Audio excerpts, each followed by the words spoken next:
Reporter breaking. Samagra Shiksha Keralam state project ഡയറക്ടറായി doctor K മോഹൻകുമാറിനെ നിയമിച്ചതിൽ വിവാദം. മുസ്ലിം ലീഗിന് കടുത്ത അതൃപ്തിയുണ്ട്. ലീഗ് നിർദ്ദേശിച്ച 2 പേരുകൾ വെട്ടിയതിലാണ് അതൃപ്തി. നിസാർ ചേലേരി, പ്രൊഫസർ അബ്ദുൽ ലത്തീഫ് എന്നിവരുടെ പേരുകളാണ് പാർട്ടി ജനറൽ സെക്രട്ടറി നിർദ്ദേശിച്ചിരുന്നത്. മുഖ്യമന്ത്രിയുടെ ഓഫീസ് മോഹൻകുമാറെ നിർദ്ദേശിക്കുകയായിരുന്നു. LDF അനുകൂലിയായ ഉദ്യോഗസ്ഥരെ നിയമിച്ചതിലും ശമ്പള സ്കെയിൽ നിശ്ചയിച്ചതിലുമൊക്കെ പാകപ്പടിയുണ്ടെന്ന് കോൺഗ്രസ് ലീഗ് അധ്യാപക സംഘടനകൾ വിമർശിക്കുന്നു. ഡോക്ടർ മോഹൻകുമാർ ഇടതുഭരണത്തിൽ സ്കോൾ കേരള വൈസ് ചെയർമാനായിരുന്നു. 8 വർഷം മുമ്പ് വിരമിച്ച ഉദ്യോഗസ്ഥന് ഉന്നത പദവി നൽകിയത് ചട്ടലംഘനമാണെന്നും അധ്യാപക സംഘടനകൾ വിമർശിക്കുന്നുണ്ട്. VS രഞ്ജിത്തും ഗോപാൽ ശിലാസനും വിവരങ്ങളുമായി. VS രഞ്ജിത്ത്, ഇപ്പോൾ ലീഗ് 2 പേരുകൾ നിർദ്ദേശിച്ചു. ആ പേരുകൾ പരിഗണിച്ചില്ല എന്നതിലാണോ ലീഗിന് അതൃപ്തി? അതോടൊപ്പം തന്നെ ഇപ്പോൾ നിയമിച്ച ഡോക്ടർ കെ മോഹൻകുമാറുമായി ബന്ധപ്പെട്ടും ലീഗ് ചില അതൃപ്തികൾ പറയുന്നുണ്ടോ? അത് ഇടത് അനുഭാവിയാണ് എന്ന രൂപത്തിലുള്ള പ്രതികരണം കൂടി ലീഗ് നേതാക്കളിൽ നിന്ന് വരുന്നു. രഞ്ജിത്ത്,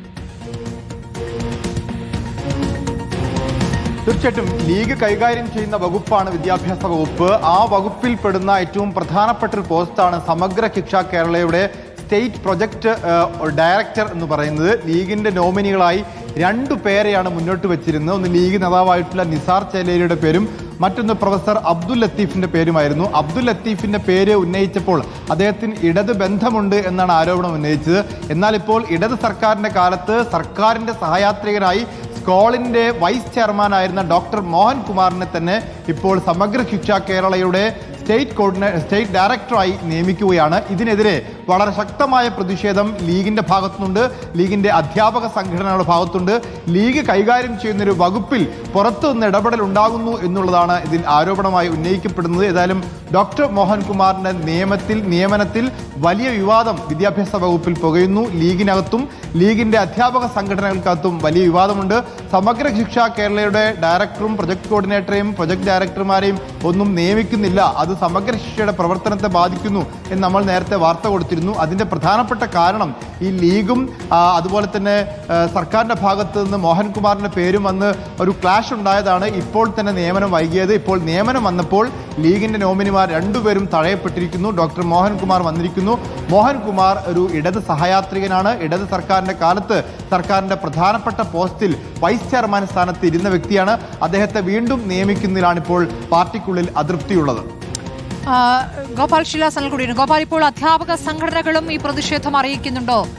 ലീഗ്, കോൺഗ്രസ് അധ്യാപക സംഘടന, കോൺഗ്രസിന്റെ അധ്യാപക സംഘടനയ്ക്കും ഇതിൽ എതിർപ്പാണോ ഉള്ളത്? ഗോപാൽ,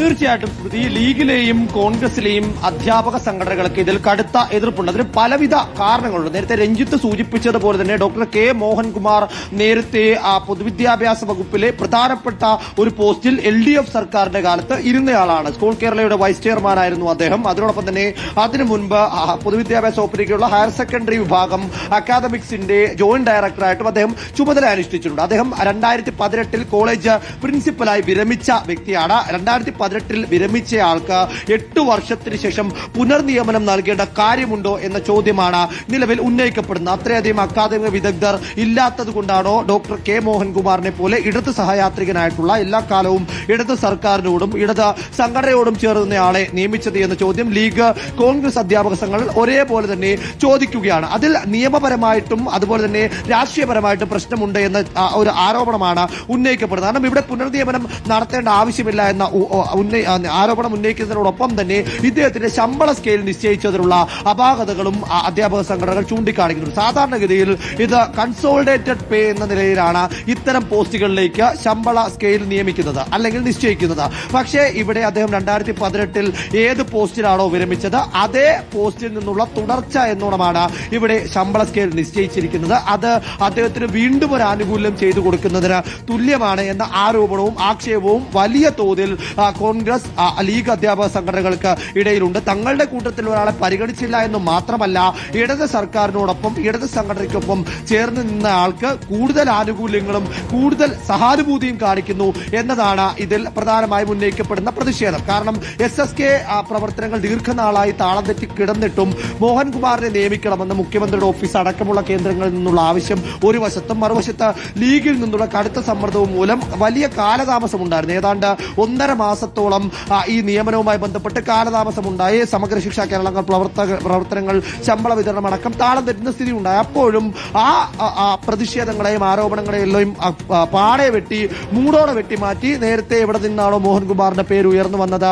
ആ പേരിനെ തന്നെ ഇപ്പോൾ സ്ഥിരീകരിച്ചുകൊണ്ട് നിശ്ചയിച്ചുകൊണ്ട് തീരുമാനമായിരിക്കുന്നു. ലീഗ് മന്ത്രിയോടും ലീഗ് നേതൃത്വത്തിനോടും ഇതിൽ ലീഗ് അധ്യാപക സംഘടനയും മറ്റ് സംഘടന MSF അടക്കമുള്ള സംഘടനകളും തങ്ങളുടെ അതൃപ്തി രേഖപ്പെടുത്തിയിട്ടുണ്ട് എന്നതാണ് മനസ്സിലാക്കാൻ സാധിക്കുന്നത്. കോൺഗ്രസ് അധ്യാപക സംഘടനകൾക്കാകട്ടെ ഈ വിഷയത്തിൽ പ്രതികരിക്കാൻ പറ്റാത്ത ഒരു സ്ഥിതിയിലാണുള്ളത്. കാരണം അവർ പേര് നൽകിയില്ല എന്ന് മാത്രമല്ല, പ്രധാനപ്പെട്ട ചില കേന്ദ്രങ്ങളിൽ നിന്ന് വന്ന പേരായതുകൊണ്ട് തന്നെ അവർക്ക് പരസ്യമായി തള്ളാനും കൊള്ളാനും കഴിയാത്ത ഒരു സ്ഥിതി നിലവിലുണ്ട്. അതുകൊണ്ട് തന്നെ നിയമ സാങ്കേതിക ഗോപാൽ ശീലാസനിലുമാണ് വിവരങ്ങൾ നൽകിക്കൊണ്ടിരുന്നത്.